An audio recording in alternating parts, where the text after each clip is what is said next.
प्यारे बच्चों, आप सभी को नमस्कार। एसएससी जीडी 2025 टारगेट श्रृंखला। मेरे प्यारे बच्चों, वक्त बहुत कम बचा है और इस बचे हुए वक्त में मैं बार बार इसी चीज़ को रिपीट कर रहा हूँ। अपने को वर्दी लेके रहना है, आखिरी तक लड़ते रहना है। वर्दी अपनी है, अपनी लेकर रहेंगे। बस ये एक पॉजिटिव थिंकिंग आपके दिमाग में चलनी चाहिए कि कितनी क्या सीट आई है, मुझे कोई उस चीज़ से मतलब नहीं है। मेरी एक सीट यहाँ कंफर्म है और मैं उस सीट को लेके रहूँगा। बस इसी पॉजिटिव में जब भी सुबह उठो, दिमाग में बस एक ही चीज़ आए कि फरवरी 2025 एसएससी जीडी अपनी वर्दी कंफर्म है यहाँ पे इस एग्जाम में। केवल माइंड में सकारात्मक विचार चलने चाहिए ना। चलिए मेरे प्यारे बच्चों, श्रृंखला शुरू करते हैं। 263 पहला क्वेश्चन देखते हैं। मेरे प्यारे बच्चों, आपके सामने एक क्वेश्चन है। वह सबसे बड़ी संख्या कौन सी होगी जो संख्या किसको विभाजित करे? 2, 3, 6, 5 यहाँ लगा हुआ है, स्टार है और 4 है। स्टार के स्थान पर आनी चाहिए संख्या किस से विभाजित होगी? 4 से विभाजित। मेरे प्यारे बच्चों, सबसे बड़ी संख्या, और जब भी किसी संख्या में 4 का भाग देते हैं, लास्ट के 2 अंकों में देखते हैं, तो मेरे प्यारे बच्चों 4 में 4 का भाग यहाँ पूरा पूरा जा रहा है, तो इससे वाला बड़ा सा बड़ा अंक 994 में जाएगा नहीं, 8 हो जाएगा सबसे बड़ा अंक। तो इसमें भी जाएगा, लेकिन सबसे बड़ी संख्या क्या होगी? बहुत सिंपल सा पैटर्न था। अभाज्य गुणनखंड प्राइम फैक्टर। मेरे प्यारे बच्चों, 30 एक कंपोजिट नंबर है, तो 30 के अभाज्य टुकड़े क्या होंगे? 2 गुणा 3 गुणा 5। ऐसे बोल दें 30 को, 2 गुणा 3 गुणा 5, और पावर कितने लगाएंगे? 5। उसके बाद 24, 8 गुणा 5, 8 2 की पावर 3, 24। 24 के प्राइम फैक्टर क्या लिखेंगे आप? 2 गुणा 2 गुणा 2 गुणा 5, और पावर कितनी आई है? 5। अब मेरे प्यारे बच्चों, 5 5 5, अरे ये भी 5 बार है, ये भी 5 बार, ये भी 5 बार, 15। मेरे प्यारे बच्चों, 5 10 15 और 20, 20 और 15 का योग कितना हो गया? 35। खूब पढ़े इन चीजों के बारे में।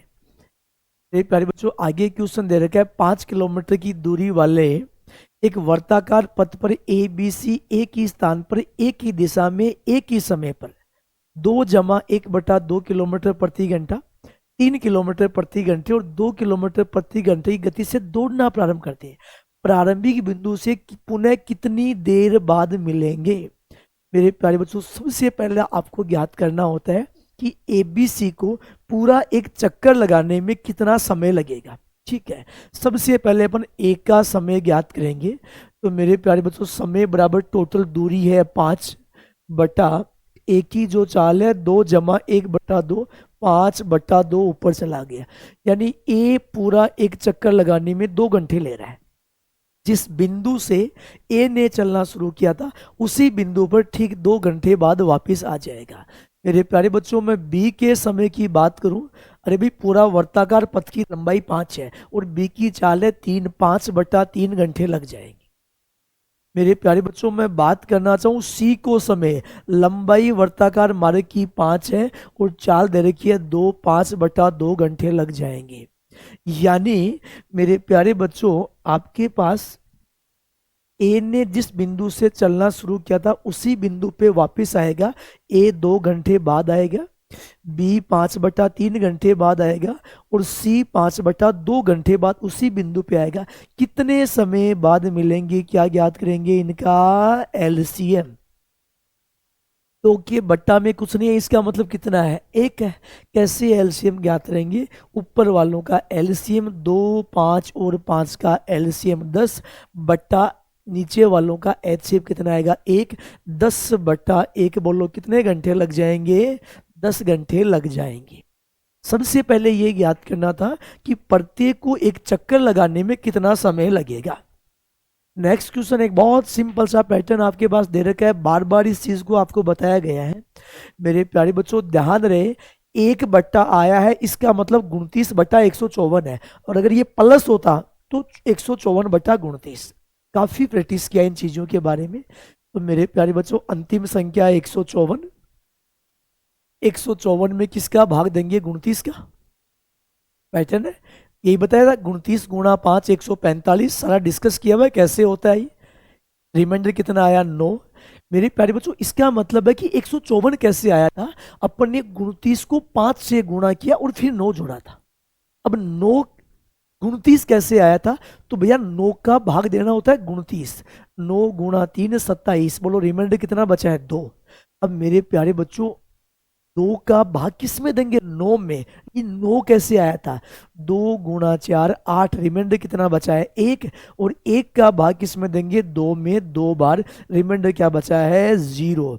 सबसे बड़ी और खास बात, 4 मान पूछे ए बी सी और डी, तो यहां पर भी 4 ही मान होंगे। ये ए का मान, ये बी का मान, ये सी का मान और ये डी का मान। ए बी सी डी का योग पूछा है 5 + 3 8 4 12 और 2 14। आपका आंसर आ जाएगा। ठीक है, चलिए मेरे प्यारे बच्चों नेक्स्ट क्वेश्चन बोल रहा है एक व्यक्ति की मासिक आय। देखो व्यक्ति की जो आय है वो आपके पास आय दे रखी है कि व्यक्ति की मासिक आय है 87,500 रुपए और उसका खर्चा भी दे रखा है कि उसका जो खर्चा है वो खर्चा दे रखा है भाई 50,000 रुपये। देखो यार सीधी सी बात है, अगर 87,500 में से 50,000 रुपये बंदा अगर खर्च कर रहा है, इसका मतलब उसकी जो बचत आएगी वो बचत होगी 37,500 रुपये। पहली चीज बचत कितनी होगी 37,500 रुपये। बोल रहा है अगले वर्ष आय 33% बढ़ गई। कितनी बढ़ गई 33% बढ़ गई। तो मेरे प्यारे बच्चों 33% बढ़ने का मतलब है 87,500 का 33% याद करेंगे। 33/100, 2 जीरो से 2 जीरो। 33 को 875 से अपन लोग यहाँ गुणा कर लेंगे। ठीक है, तो ये 2 जीरो कैंसिल हो गया। 33 को गुणा करेंगे, गुणा 5 65, 231 और 6 237 7 हो गया। और 33 गुणा 8 264 और ये जोड़ देंगे 23 इतना 24 64 और 288। 875 आपके पास आई थी और मेरे प्यारे बच्चों 875 है। क्वेश्चन आपके पास ये बोला जा रहा है कि आय में 33% की वृद्धि हो गई। कितने की वृद्धि हो गई 33% की वृद्धि हो गई। 875 का 33%, 33/100 28,875 आय बढ़ी है। तो मेरे प्यारे बच्चों 28,875 किस में जोड़ेंगे 87,500 में आप जोड़ लीजिएगा। 87,500 में जोड़ेंगे 87 28 115 116 हो गया। कितना हो गया 1,16,375। 1,16,375 500 और 500 375 और बच गया। ये अब उसकी नई आय है। क्वेश्चन बोल रहा है कि खर्चा 18% बढ़ गया। किसका 18% बढ़ गया इसका 50,000 का। तो मैं ज्ञात कर लेता हूँ 50,000 का 18%। 50,000 गुणा 18/100। मेरे प्यारे बच्चों 18 गुणा 5 90। क्या 9,000 रुपये खर्चा बढ़ गया 9,000 रुपये खर्चा बढ़ गया। तो ये हो गया मेरे प्यारे बच्चों 59,000। माइनस कर दो कितना बचा 5 7 3 16 में से गया कितना हो गया 7 57,000। मेरे प्यारे बच्चों ये अब वाली बचत है 37,500। पहले वाली बचत थी। अब वाली जो बचत है मेरे प्यारे बच्चों, अब वाली जो बचत आपके पास आई है वो 57,375 आई है। 57,375 आई है। और पहले वाली जो बचत थी वो मेरे प्यारे बच्चों आपके पास कितनी थी 37,500 थी। तो आप इसमें से 37,500 रुपये माइनस कर लीजिएगा। 37,500 माइनस करेंगे तो पहले 37,000 कर लो यहाँ से, तो बच गया आपके पास 20,000 बच जाता। 57 माइनस 37 अंतर बचा 125 का बच गया आपके पास। तो ये 19,875 हो गया। अरे 19,875 वृद्धि हुई किस पर हुई 37,500 पे। और परसेंट ज्ञात करने हैं गुणा 100। 19,875 की वृद्धि हुई है और वो वृद्धि हुई है आपके पास से 37,500 पर। गणना कर लीजिए। 2 जीरो ये कैंसिल हो गया। 25 का भाग देंगे, 25 का भाग गया एक बार। शेष कितना बचा 12। 25 गुणा 5 125। 25 गुणा 7 175 है। और 100 पे शेष कितना बच गया 23। 23 237। 25 गुणा 9 25 गुणा 9 225। शेष कितना बच गया आपके पास 12 5। 15 का भाग देंगे, 15 × 5 75, 15 × 3 45, 53% आपकी इनकम आ जाए, बचत का परसेंटेज आ जाएगा। आगे वाला क्वेश्चन ध्यान दीजिएगा मेरे प्यारे बच्चों, एक बहुत सिंपल सा पैटर्न है, इन सबको जोड़ लीजिएगा। बहुत क्वेश्चन किए, जोड़ेंगे a minus A cancel a, b plus B 2b minus B B, minus C plus C cancel C, सबको जोड़ेंगे क्या a plus B plus C बचेगा। मेरे प्यारे बच्चों इन सबको जोड़ेंगे a plus B plus C बचेगा, सबको जोड़ने पर बोलो इनका योग कितना हो गया, 21 हो गया। आपको 1/a 1/b अनुपात 1/c चाहिए, ठीक है। अब कैसे करना है,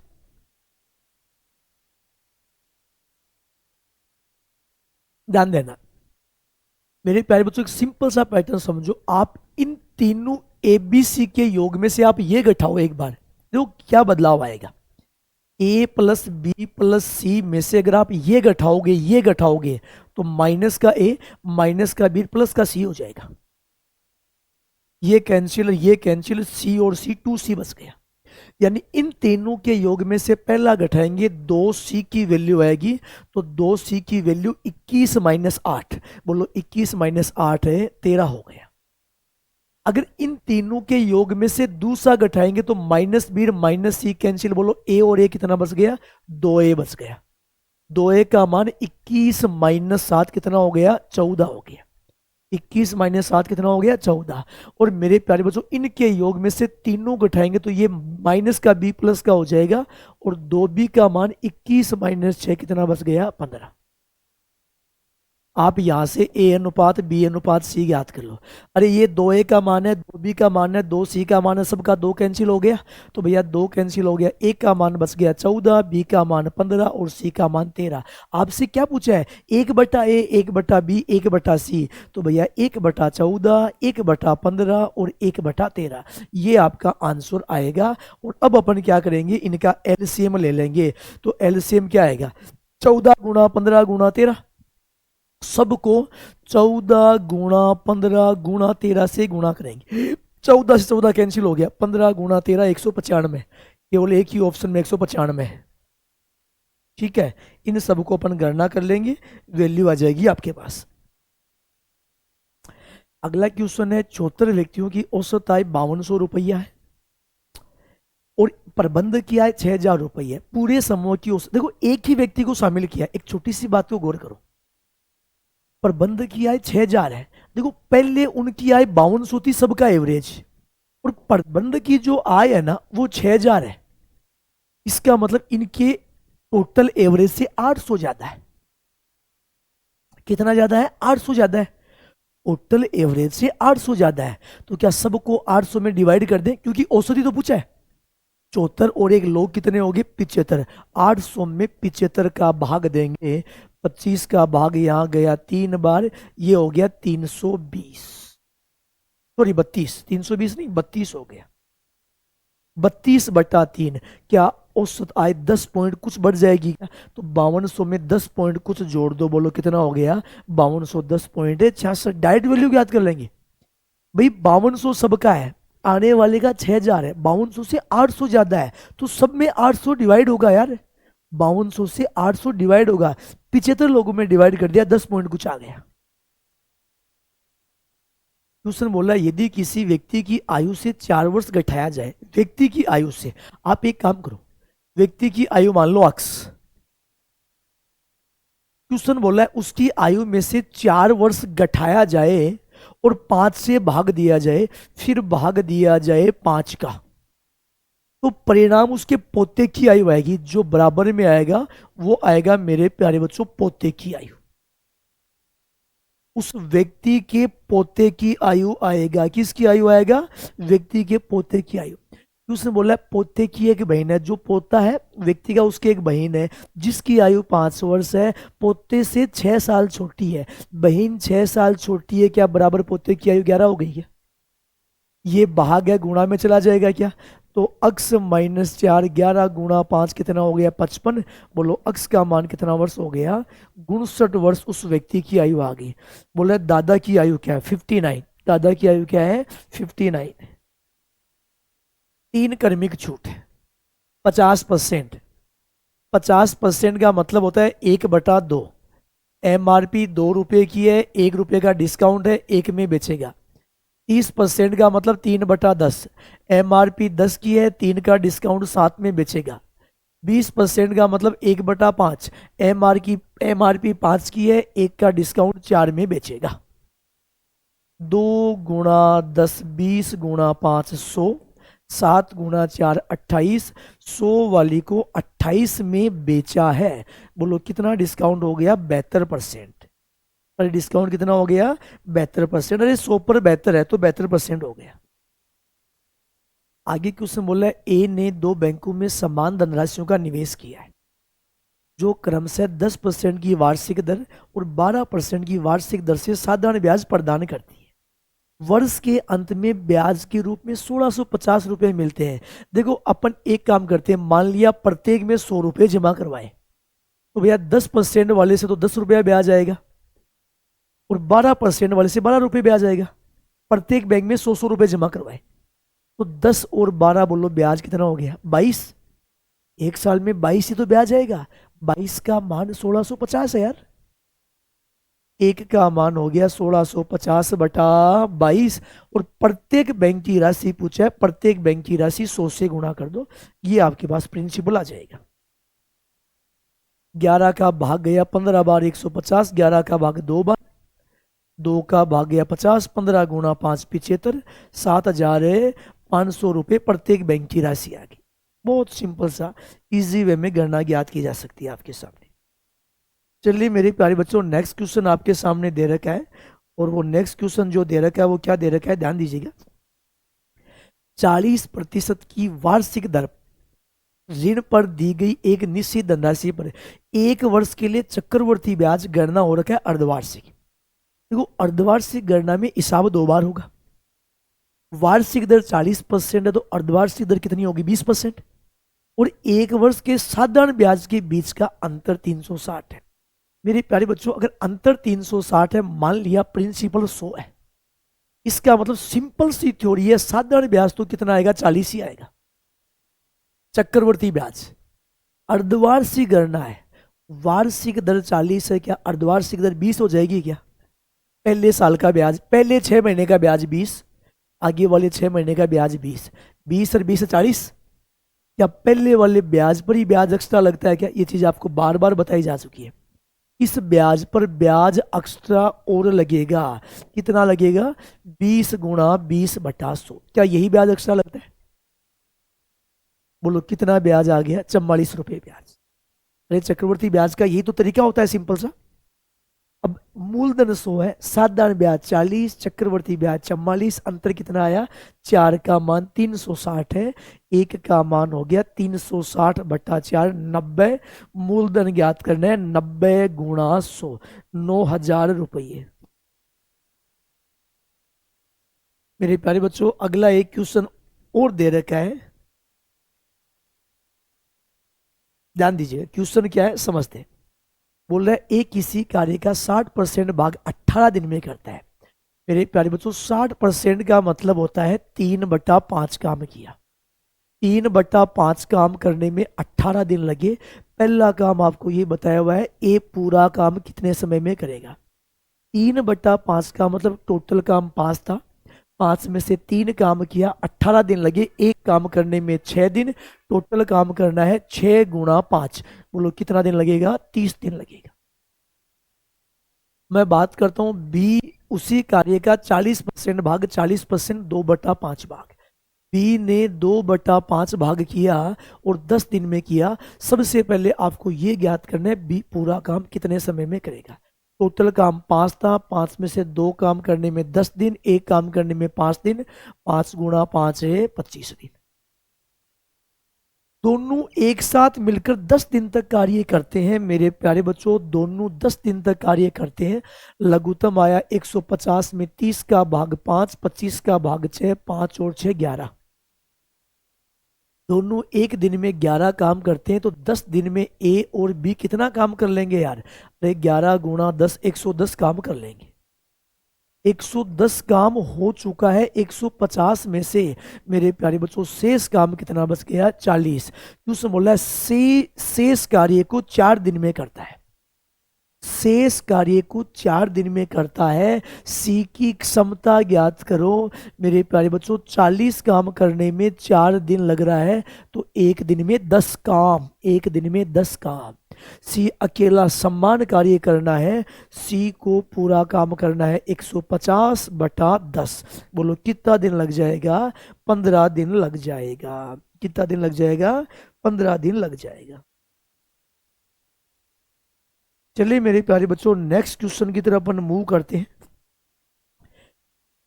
एक बैंक में 3,000 रुपए हैं, जिनमें 50 रुपए, 100 रुपये और 10 के नोट। हाँ आई थिंक सॉरी, देखो इसमें थोड़ा सा क्या मिसप्रिंट हो गया था, ये थोड़ा सा लेफ्ट राइट चेंज हो गया था।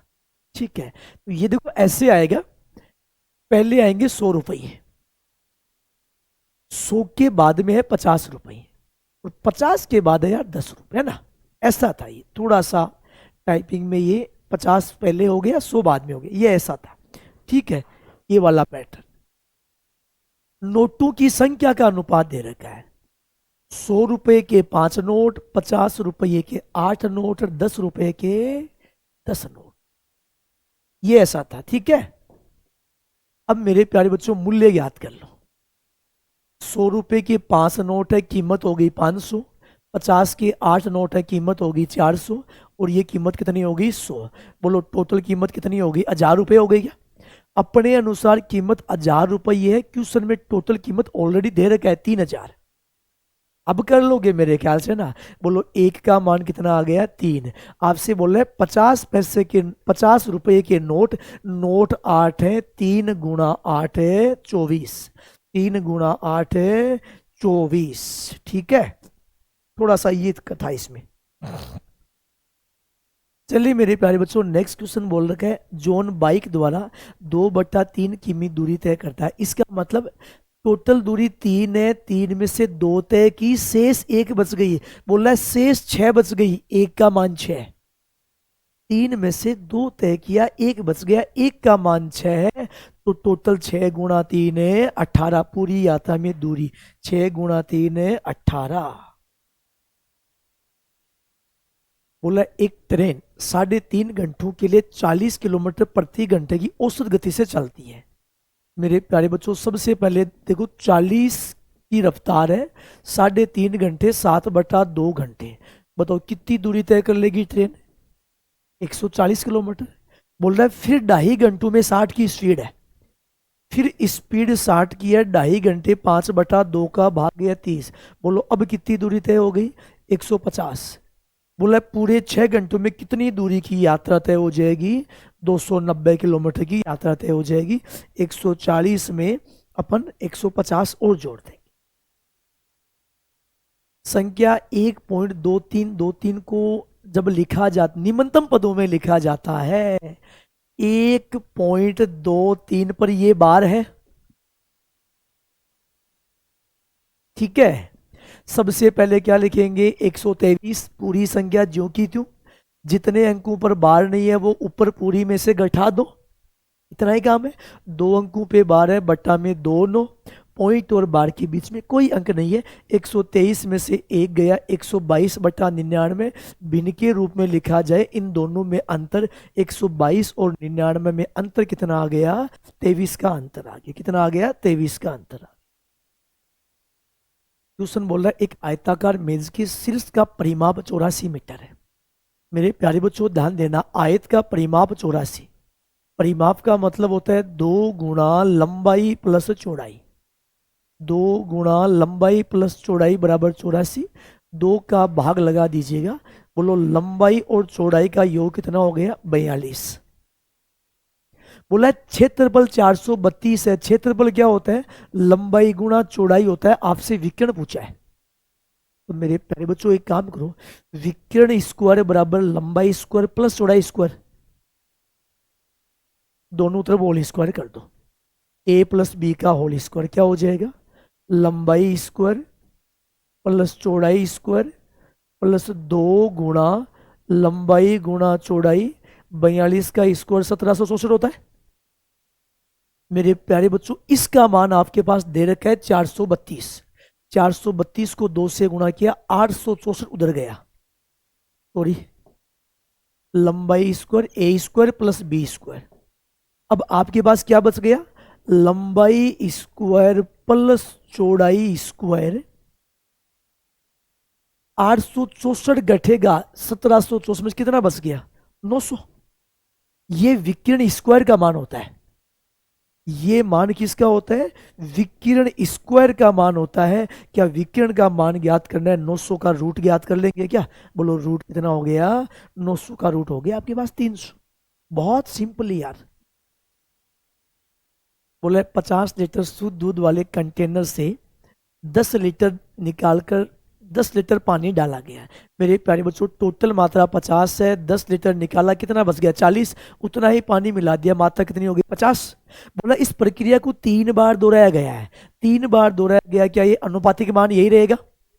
अरे 3 बार दोहराया गया तो वैल्यू को यार 3 बार गुणा कर दो, सिंपल सा।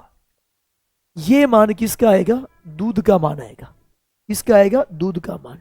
50 से 50, 0 0 2 0 कैंसिल हो गया। 5 का भाग चला गया कितनी बार? 8 बार। ये हो गया 4 गुना 4 16 गुना 8, 128 बटा 5। सॉरी, 128 बटा 5 लीटर किसका मान आया है? दूध का। कितने में से? 50 में से। पानी और दूध का अनुपात पूछा है, तो पानी का मान कितना आएगा? अरे भाई टोटल 50 है, 50 में से दूध का मान 128 बटा 5 घटा दो यार। इसके बट्टा में एक 250। 250 में से 128 घटाया, बोलो कितना हो गया? 122.5 लीटर पानी हो गया। आपसे पानी और दूध का मान पूछा है। पानी 122 बटा 5, दूध 128 बटा 5, दोनों में 5 से 5 कैंसिल, 2 का भाग गया, 61 अनुपात 64। 128 का आधा हो गया 64। 128 का आधा 64, 61 अनुपात 64। बहुत सिंपल सी गणना थी। बोला पानी के खुले ड्रम की आकृति बेलनाकार है। खुला ड्रम है, बेलनाकार आकृति है, तो भैया खुला हुआ ड्रम है, इसका मतलब देखो ऊपर वाला भाग खुला हुआ है। ठीक है, खुले हुए ड्रम की आकृति, इसकी ऊंचाई 7 मीटर है। ये इसकी ऊंचाई कितने मीटर है? 7 मीटर। ये ऊपर से है जो ये खुला हुआ है, ये है, ये वैल्यू खुला हुआ दे रखा है आपके पास। ठीक है, बोल रहा है इसकी आंतरिक व्यास 21 है। भैया व्यास 21 है तो ये त्रिज्या कितनी हो जाएगी भाई? अरे आर का मान 21 बटा 2 मीटर हो जाएगा। बोल रहा है इस ड्रम की आंतरिक सतह को पेंट किया गया, अंदर वाली सतह को पेंट किया गया है। तो मेरे प्यारे बच्चों, क्या अंदर वाली सतह में एक तो वक्र प्रस्थ आ जाएगा? अब देखो खुला टैंक है तो एक तो वक्र प्रस्थ, क्या एक वर्त और जुड़ जाएगा क्या? और अगर ये पूरा होता भी, बेलन का संपूर्ण प्रस्थ क्या होता है? 2πr/h plus 2πr²। कैसे होता है? 1πr² तो ये होता है और 1πr² ये होता है, लेकिन ये भाग खुला हुआ है, तो क्या πr² एक ही बार जुड़ेगा क्या? तो मेरे प्यारे बच्चों, आपके पास एरिया क्या हो जाएगा? 2πr/h, ये तो हो गया वक्र प्रस्थ, प्लस इस वाले का क्या हो जाएगा? πr²। ये आंसर आ जाएगा। एक काम करो, पाई को कॉमन ले लो, 2 गुणा आर। आर का मान हो गया 21 बटा 2, एच का मान 7, पाई कॉमन ले लिया, r², 21 बटा 2 गुणा 21 बटा 2। ये आपका आंसर आ जाएगा। क्षेत्रफल है मीटर स्क्वायर या वर्ग मीटर, इसकी गणना कर लो बस। देखो 2 से 2 कैंसिल, ये हो गया पाई गुणा 21 गुणा 7, 147, और ये हो गया 441 बटा 4। अब गणना कर लीजिएगा आप, सिंपल सा एक काम करो, पाई का मान 22 बटा 7 गुणा 147 को 4 से गुणा करेंगे, 7 गुणा 4 28, 16 17 18, 588 में 441 और जोड़ेंगे, 9 2 1029। इसको हल करने पर आ गया 1029 बटा 4। इस ब्रैकेट वाले का मान आ गया। गणना कर लो यार। देखो इसका आधा 2 और इसका आधा 11।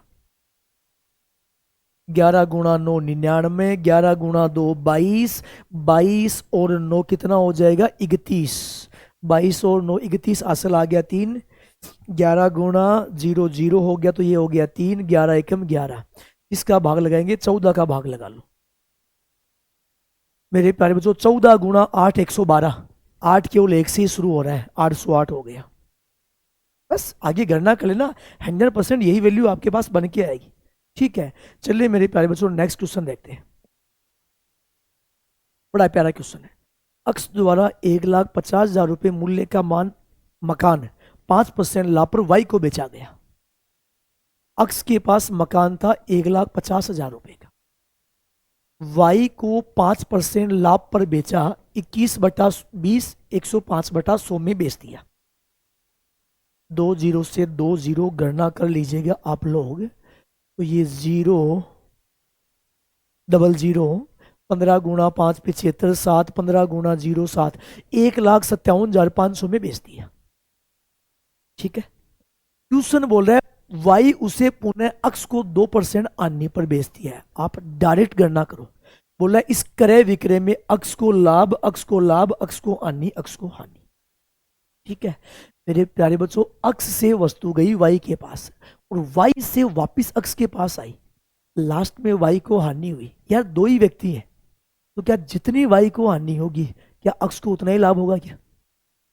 जितनी वाई को हानि, जितने रुपए की हानि होगी अक्स को उतना ही तो लाभ होगा। तो वाई को 2% हानि है। आप 1,57,500 का 2% ज्ञात करो बटा 100। बोलो कितना रुपए हो गया? 3,150। 3,150 रुपये की हानि किसको? वाई को।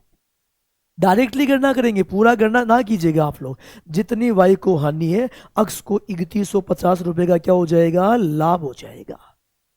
कई बार बच्चे क्या करते हैं, जैसे मान लो इसको 98% ज्ञात किया तो वो लगभग 1,54,000 के आसपास आता है और इस वैल्यू को मान लेते हैं। अरे नहीं भाई, 1,50,000 थे, 1,57,500, 7,500 का लाभ तो यहाँ कमा चुका था वो, और फिर उसने 1,50,000 से वो 4,000 कुछ एक्स्ट्रा दिए, तो 7,500 में से वो 4,000 कुछ एक्स्ट्रा दिए वो निकालना है। तो अक्स के घर में तो 3,150 रुपए ही बचेंगे। 3,150 का क्या हो जाएगा? लाभ। ठीक है मेरे प्यारे बच्चों, बहुत ही कम टाइम आपके पास बचा है। पहले ही बता रहा हूं, इस टाइम में हताश नहीं हो जाना है, डीमोटिवेट नहीं हो जाना है। बस एक चीज को याद रखना है, इतिहास रचा गया जाता है जब आन बान और शान की बात आ जाती है। तो ये मान के चलेगा ये वर्दी है, अपने आप को खुद से मोटिवेट करना है कि वर्दी मेरी है, मैं लेकर रहूंगा या मैं लेकर रहूंगी इसको। वर्दी आपकी है। Thank you.